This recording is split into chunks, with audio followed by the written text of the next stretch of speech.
gubernur mempunyai uang segitu banyak, dari mana ya? Bahkan di Endus ada aliran dana ke rumah perjudian di luar negeri, ratusan miliar juga. Nah, sahabat Indonesia, kalau kita bicara Lukas NMB, ini adalah kader dari Partai Demokrat.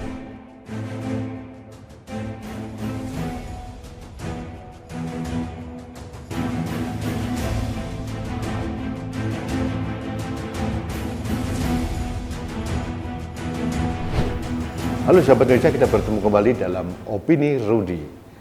Sahabat Indonesia, kemarin, tepatnya hari Senin tanggal 19 September 2022, ada yang tidak biasanya dilakukan oleh Menko Polhukam, Profesor Mahfud MD.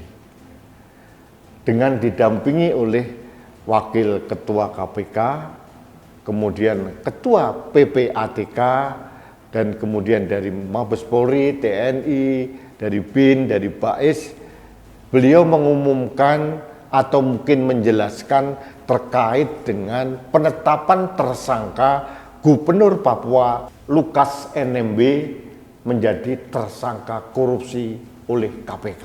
Sebetulnya penetapan tersangka ini sudah cukup lama, beberapa minggu yang lalu sebetulnya. Tapi ternyata Lukas NMB tidak mau datang. Yang terjadi justru memobilisasi kelompok-kelompok di Papua seolah-olah ini adalah kriminalisasi. Sehingga Papua saat ini sedang membara karena provokasi dari gubernur bahwa seolah-olah dirinya mendapat kriminalisasi dari KPK. Kalau kita mendengarkan penjelasan dari Menko Polhukam, kemudian Ketua PPATK, dan juga Wakil Ketua KPK, sebetulnya ini tidak ada kaitan dengan politik sama sekali. Ini murni adalah korupsi. Ini murni dugaan korupsi. Bukan ada bau-bau politik, apalagi dikaitkan dengan menjelang pemilu atau pilpres tahun 2024. Tidak ada. Dan bukan hanya 1 miliar yang seperti disampaikan oleh pengacara atau mungkin pembelanya Lukas NMB, tapi menurut PPATK dan Menko Polhukam nilainya itu ratusan miliar. Dan ini sudah berlangsung lama. Jadi bukan tiba-tiba. Jadi luar biasa nih Pak Lukas NMB ini, bahwa beliau ini mempunyai harta yang luar biasa besar. Saya tidak tahu harta dari mana. Apakah mungkin beliau mempunyai usaha yang lain, penambangan emas atau apa gitu ya. Tapi kalau lihat dari uraian dari Kepala PPATK, pernah suatu saat beliau menyetorkan uang tunai itu puluhan miliar sekaligus, dan ini tidak sekali. Kalau gubernur mempunyai uang segitu banyak, dari mana ya?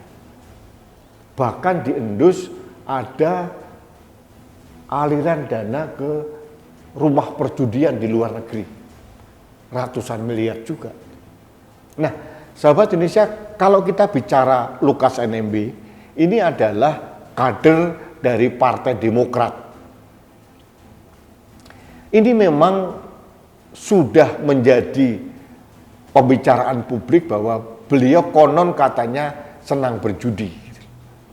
Beberapa kali terpergok sedang berjudi di luar negeri, konon begitu. Dan beberapa kali juga bermasalah. Dulu pernah nyelonong ke negara tetangga Papua Nugini, katanya mau berobat, naik ojek. Aneh. Dan ini kasusnya menguap begitu saja. Jadi menurut saya demi tegaknya hukum di negeri ini, seharusnya Pak Lukas NMB kooperatif gitu. Jangan justru memprovokasi masyarakat Papua. Ini saya mengerti kenapa harus Menko Polhukam yang menjelaskan ke publik terkait dengan kasus Lukas NMB, karena apa? Papua ini sangat sensitif. Di masalah politik itu sangat sensitif di sana. Gitu. Jadi kalau tidak hati-hati dan tidak terukur dalam penanganannya, ini bisa dikapitalisasi untuk menyerang pemerintah. Ini berbahaya, karena Papua belum 100% clear dari gangguan kelompok-kelompok separatis. Sahabat Indonesia, harusnya Pak Lukas NMB ini mempunyai jiwa leadership yang bagus, keteladanan yang bagus untuk taat hukum. Karena yang disangkakan KPK ini belum tentu benar, tapi juga belum tentu salah. Aparat penegak hukum kita termasuk KPK sudah menerapkan azas praduga tak bersalah gitu loh. Sebelum ada kekuatan hukum yang tetap, siapapun manusia di Indonesia ini tetap dianggap belum bersalah. Harusnya Pak Lukas NMB kalau memang benar dia tidak bersalah, tidak seperti tuduhan dari KPK maupun penjelasan dari Menko Polhukam, harusnya datang. Ini jiwa besar sebagai negarawan. Harusnya Partai Demokrat yang mengusung Lukas NMB pun juga malu kalau kadernya seperti ini. Gitu. Papua ini adalah bagian integral dari NKRI. Jangan seolah-olah Papua ini selalu diperlakukan istimewa. Sahabat Indonesia, Papua meskipun bukan daerah istimewa, tetap mempunyai kekhususan. Mulai tahun 2001 kalau tidak salah, Papua dan Papua Barat mendapatkan dana otsus, otonomi khusus, itu jumlahnya puluhan triliun. Setiap tahun selama 20 tahun dan sekarang diperpanjang lagi. Dana otsus seharusnya itu untuk kesejahteraan masyarakat. Tapi faktanya, apakah benar dana otsus itu langsung diterima dan dirasakan masyarakat Papua? Dalam faktanya, realitanya, dan dalam pemberitaan tidak seperti itu. Pertanyaannya memang menurut saya, auditor negara seperti BPK itu konon tidak mempunyai keberanian untuk masuk ke Papua, termasuk KPK. Karena aroma korupsi, penyalahgunaan uang negara, mulai dana otsus dan lain-lain ini sudah tercium lama. Gitu. Ini kenapa baru sekarang? Dikatakan oleh Pak Mahfud MD, Menko Polhukam, BPK dihalang-halangi untuk melakukan audit di Papua. Sehingga dalam beberapa tahun ini hasilnya adalah disclaimer. Jadi ini harus ditertibkan. Kalau tidak akan menjadi presiden buruk bagi penegakan hukum di Indonesia. Jadi saya mohon kepada saudara-saudara saya di Papua untuk jernih berpikir bahwa penetapan tersangka Lukas NMB ini bukan kartu mati. Kalau Pak Lukas bisa membuktikan di KPK maupun di pengadilan bahwa dia tidak bersalah, pasti bebas. Tidak perlu takut. Kalau sekarang ketakutan seperti ini, justru malah tanda tanya. SDM di Papua, SDM pemimpin Papua itu banyaknya luar biasa. Bukan hanya Pak Lukas NMB. Pasti akan terjadi regenerasi di Papua. Karena saya percaya generasi-generasi muda di Papua mempunyai kapabilitas yang luar biasa untuk memimpin Papua. Jadi jangan mengkultus individukan pemimpin, siapapun dia. Apalagi gubernur kan hanya 10 tahun. Jangan juga kita mau sebagai rakyat disesatkan oleh para pemimpin. Harus objektif, harus cerdas, harus meningkatkan literasi agar tahu masalahnya ini apa. Apa benar hanya sekedar 1 miliar, tapi kenyataannya menurut Menko Polhukam, potensi korupsi yang ditersangkakan kepada Gubernur Lukas NMB jumlahnya ratusan miliar.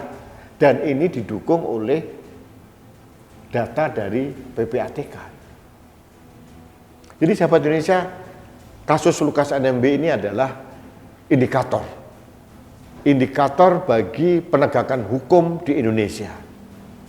Kalau KPK dan seluruh aparat penegak hukum kompak solid dalam menegakkan hukum terhadap Gubernur Papua, ini akan menjadi role model yang bagus untuk penegakan hukum kepala daerah yang lain. Karena kita tahu selama ini resistensi di Papua terhadap datangnya penegak hukum pemberantasan korupsi ini sangat besar, konon begitu.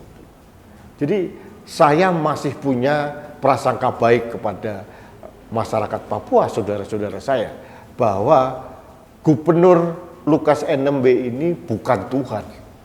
Bisa jadi dia benar, tapi juga sebagai manusia dia juga bisa salah. Jangan dikultus individukan.